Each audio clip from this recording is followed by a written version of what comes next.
Hey everybody, welcome back to another episode of Drug Talk. As always, I'm your host, Garrett Campbell. Today we're going to be discussing a combination product known as Vimovo, which contains both Naproxen as well as Esomeprazole. Before we talk about the medication itself, just keep in mind that this channel is for information purposes only and not to be used as a source for recommendations for your personal health care. So Vimovo works by combining the actions of two different medications. So first we have Esomeprazole, which is a PPI or a proton pump inhibitor. This medication suppresses gastric acid secretion by working on a specific pump known as the hydrogen potassium ATPase pump. And we have Naproxen, which is an analgesic, specifically classified as an NSAID or non-steroidal anti-inflammatory drug. One of the great benefits of combining these medications is that oftentimes when people use NSAIDs long-term, they develop some stomach issues, which these proton pump inhibitors, such as Esomeprazole, can prevent. There are a couple different situations where Vimovo can be prescribed, so I'll list some of those here for you now. It can be prescribed to patients suffering from ankylosing spondylitis if they're at a risk of an NSAID-induced gastric ulcer. It can also be prescribed to patients suffering from juvenile idiopathic arthritis, again, if they're at risk of an NSAID-induced gastric ulcer. Oftentimes, people with osteoarthritis use Vimovo, again, when they're at risk of that gastric ulcer. And finally, it can also be prescribed to patients who are suffering from rheumatoid arthritis, and again, you guessed it, only if they're at risk of an NSAID-induced gastric ulcer. Now, before somebody was actually prescribed Vimovo, there are some contraindications and precautions that they should really be made aware of. Patients who have a history of asthma or urticaria or allergic type reactions to aspirin or other NSAIDs should avoid using Vimovo. People should not use Vimovo after having a coronary artery bypass graft surgery. And the final indication would be that patients using rilpivirine-containing compounds should not use Vimovo. Moving on now to precautions, Vimovo is on the Beers criteria, which is basically a list of medications that the elderly population should use cautiously because of the naproxen inside of Vimovo. So using this product long-term can put the elderly population at an increased risk of gastric bleeds as well as peptic ulcers. There actually has been a reported increase in death for patients using NSAIDs in the first year after having a heart attack. So Vimovo should not be used during that first year. There is a chance that if somebody uses Vimovo long term, it can affect their blood pressure. So just for those patients using Vimovo that have issues with their blood pressure, it's a good idea to be more closely monitored while you use the medication.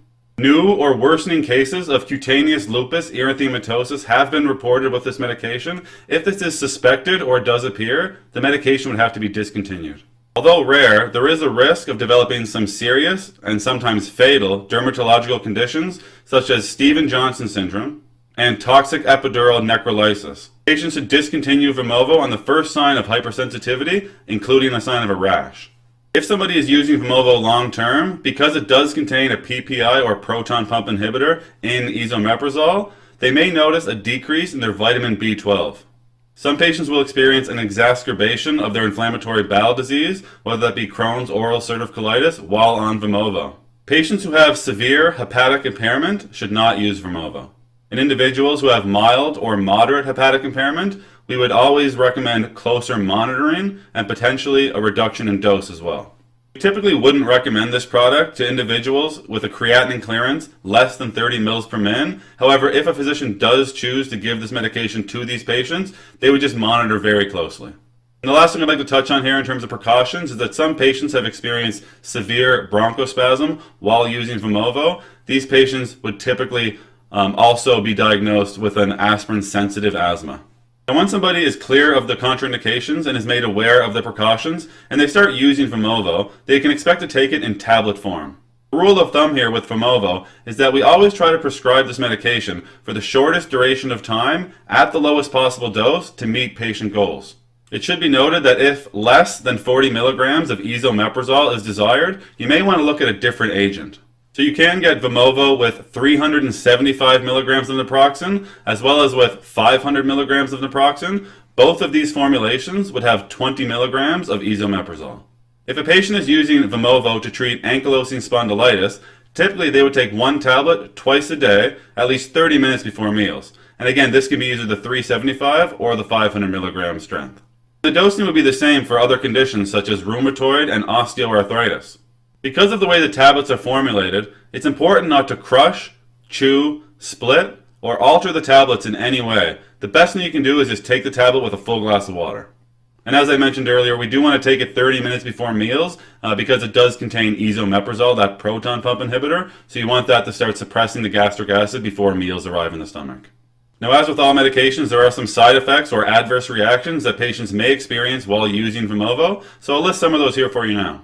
Diarrhea, as well as gastric ulcers, seem to happen in 6% of patients. Gastritis happens in 17% of people, and indigestion happens in 18%. Nausea, as well as upper abdominal pain, happen about 5% of the time. Patients may experience upper respiratory tract infections 5% of the time while using Vimovo, and 2% may experience bronchitis. Congestive heart failure, hypertension, and myocardial infarctions are all possible with this medication. Earlier we mentioned the possibility of cutaneous lupus erythematosus, Stevens-Johnson syndrome, as well as toxic epidermal necrolysis. Some people may experience a rise in potassium levels. Anemia happens in some patients, as well as anaphylaxis. And finally, interstitial nephritis is a possibility, as well as nephrotoxicity. That's all we're going to talk about today with Vimovo, again, which is a combination product of naproxen and esomeprazole. I'm happy you took the time to come by and watch one of my videos. If you thought the information was valuable and you'd like to help me grow this channel, you can like the videos, share the videos, or most importantly, subscribe to the YouTube channel. There's also some links in the description you can check out as well. That's it for today. Take care.